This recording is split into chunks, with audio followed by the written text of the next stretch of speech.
Okay, welcome back into our kitchen for Tasty Tuesday today. And we spoke with Jennifer yesterday. She just returned for her honeymoon. Yes. And she went out of the country and brought us back some snacks for this. Yes, so, very excited to try some of these. So I brought back 3 different things. So each of them kind of has a story.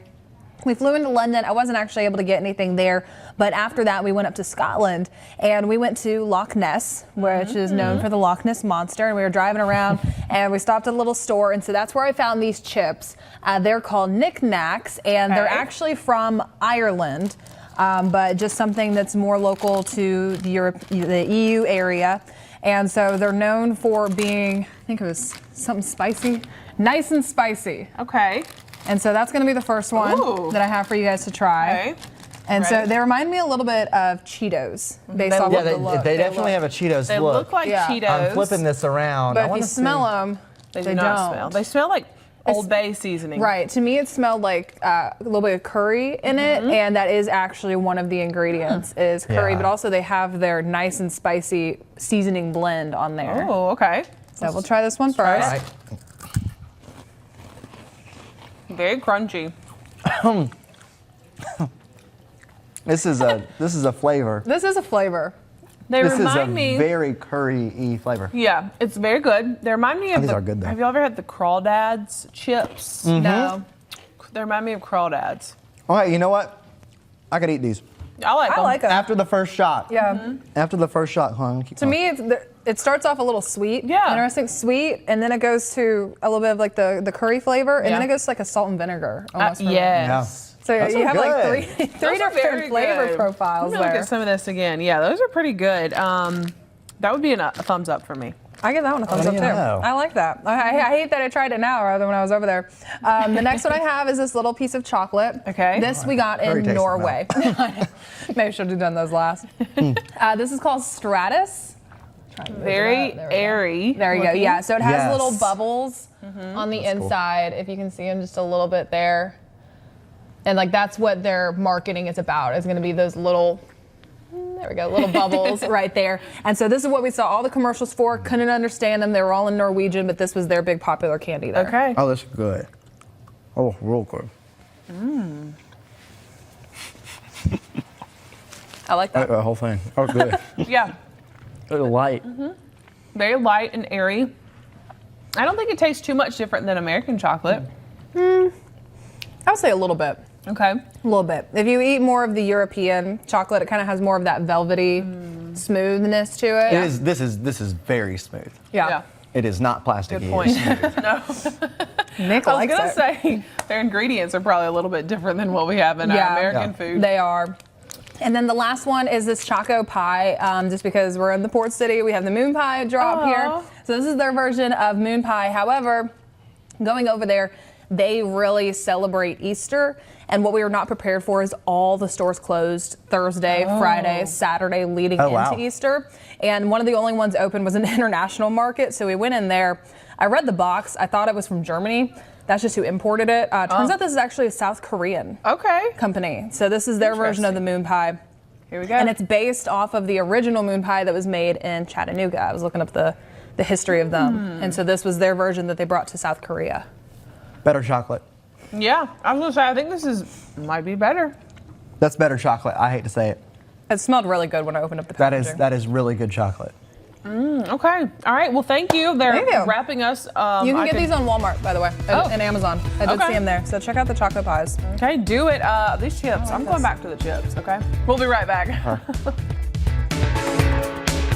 And also, things are looking a little more active across the Gulf Coast, tracking some active showers and thunderstorms out there, how that could impact your evening, and a look at the rest of the week. All that's coming up. First on the Gulf Coast with breaking news and weather. Fox 10 News. All right, we've got some darker skies out there on this not so lovely afternoon. Are we going to get some rain? How soon? Meteorologist Jennifer Lambers is here now with a look at your forecast. It does not look pretty. It is not pretty out there, especially some areas are currently seeing some of those showers and storms. So, I mean, if you have the sports practices tonight, some of those games, you might be a little nervous about some of them. Mainly right now looking like our inland counties that are going to be experiencing more of that. So our Mississippi counties, George and Greene counties, Washington, Clark, Monroe, Conecuh counties, all just experiencing some of those showers and storms out there.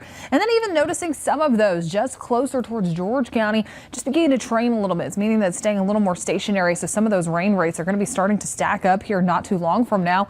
But taking a look at satellite radar, you're starting to see some of those yellow boxes out there. That's going to be some of those severe thunderstorm warnings, some stronger storms out there. That heat, that humidity, they're working together, doing their thing, just leading to some of those stronger storms. Here locally, we could possibly see some of those stronger storms out there. Main concerns is going to be some gusty winds in some of them, possibly even some hail. Meteorologist Nicholas Herboso, he was talking about that on Fox 10 News at 3, Fox 10 Live, and that's especially what we're starting to see closer towards our Mississippi county. So you can start to see Hattiesburg currently under that severe thunderstorm warning. The biggest cell that I'm seeing so far for us, that's just going to be closer towards Bendale and Dell, just on the south side there as you do get closer towards Agricola. But if you notice, it's stationary. This is going to be that 1 hour loop, so really not moving much.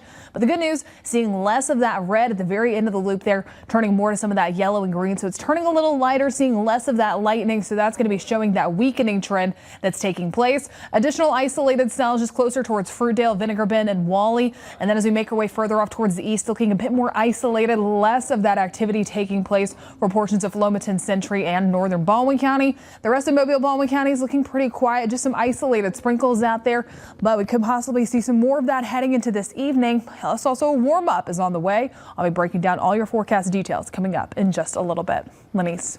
All right, thank you, Jen. A heads up now, if you're one of the millions of people still paying off student loans, the Department of Education's talk about. I read through it just a little bit. Okay, all right. Well, it might seem obvious, but it's official now. Motion Picture Academy members will have to watch all of the nominated films in a category in order to vote in that category. I did not know this before reading it. Yeah. So before, voters were only encouraged to see every nominee before voting, but now it is a requirement. The Academy also announced guidelines for its newest category, Achievement in Casting. And a third ruling for the Oscars, the Academy of Motion Picture, Arts and Sciences, updating the rules to clarify the use of AI in movies. It says the tech will not disqualify a film from being able to nab an Oscar nomination. The Academy states that AI and other digital tools will, quote, neither help nor harm the chances. However, it does make clear that the more human involvement in a movie, the better.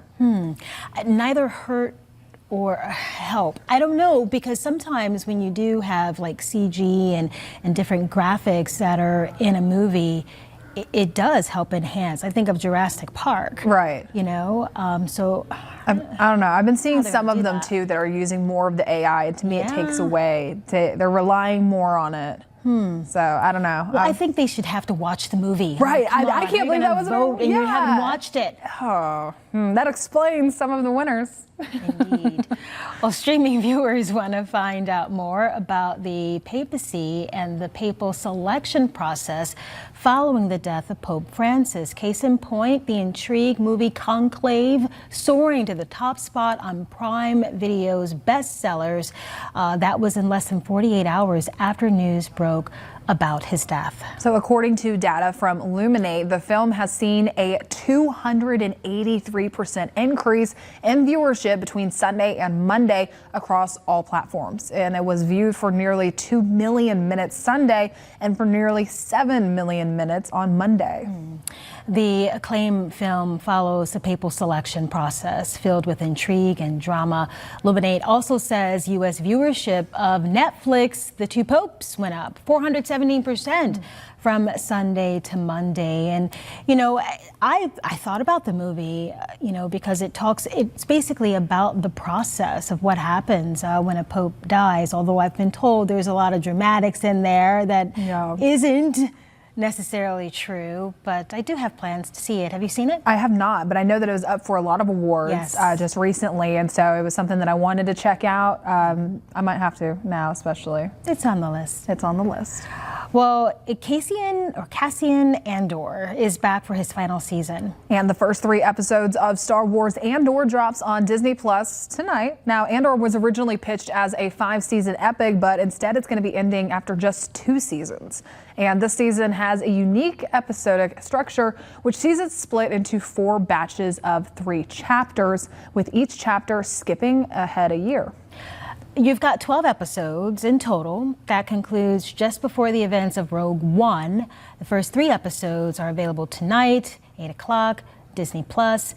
This is the one that I have not seen. I did The Mandalorian. I think Matt has watched Andor, so I have to ask what he thinks about it. We watched a lot of Mandalorian, and then we just kind of dropped off of some of it. So I feel like a lot of stuff keeps coming out, and I can't quite keep up with it. It's a lot. And especially I was going between that and Marvel, with all the Marvel series that were coming out too. Oh, that's a rabbit hole. Yeah, and so there's just so much. It's hard to keep up, but Yes. maybe eventually I'll get there. All right.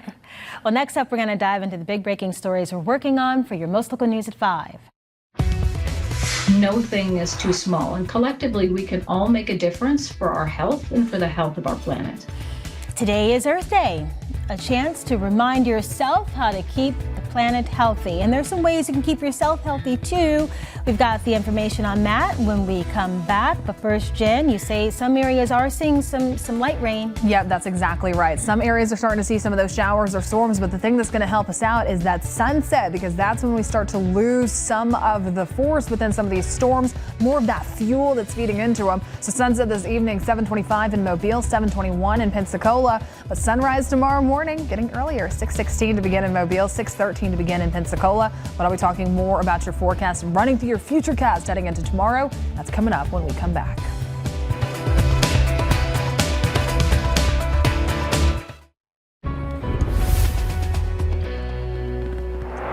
Well, taking another look at your forecast and a live view outside right now from our Admiral camera brought to you by Eastern Shore Toyota and Hyundai. You can just start to see some of the construction taking place over there. But as we mentioned earlier, Brendan Kirby is going to have a full breakdown of some of the projects taking place. That's coming up later on. Now, as you take a look at what we're tracking on our Fox 10 weather app, right now is a great time to go ahead and download it because things are active out there. We're tracking some of those showers and storms. So in case you have any of those evening plans, you can go ahead and download this, track along where some of those active showers or storms are. Plus, also, it does have that interactive Futurecast option. You just go to radar, you'll see that little past button in the bottom right corner. If you just tap on it, it'll change to past plus future, and that way you can just drag along, and that way you can go ahead, time things out based on your location. But let's go ahead and take a deeper dive into what we're tracking out there. Here's conditions across the southeast. It's active. We are included in this for today. Yesterday, we were almost in a bubble of all of it just around us, not quite moving into the Fox 10 viewing area, all of it staying just outside of us. Then there's an exception for today. What we're starting to see is just some of those showers and storms. They were a little more active earlier on. Now we're really starting to see some of that weakening beginning to take place. Some of them still just holding on as you get closer towards portions of Greene County and Washington County. George County looking a lot better at this point. What we're starting to see is some of that heavy rain really stalling out. It had about that hour loop there. Not much movement in it, so definitely something to be cautious of in case you are going to be driving in that area anytime soon. But here's what that's looking like on satellite and radar right now. So still just barely moving just a little bit out there. Majority of Mobile, Baldwin counties and the Florida Panhandle quiet. Just starting to see some of those isolated showers. Notice some of those over Mobile Bay not too long ago.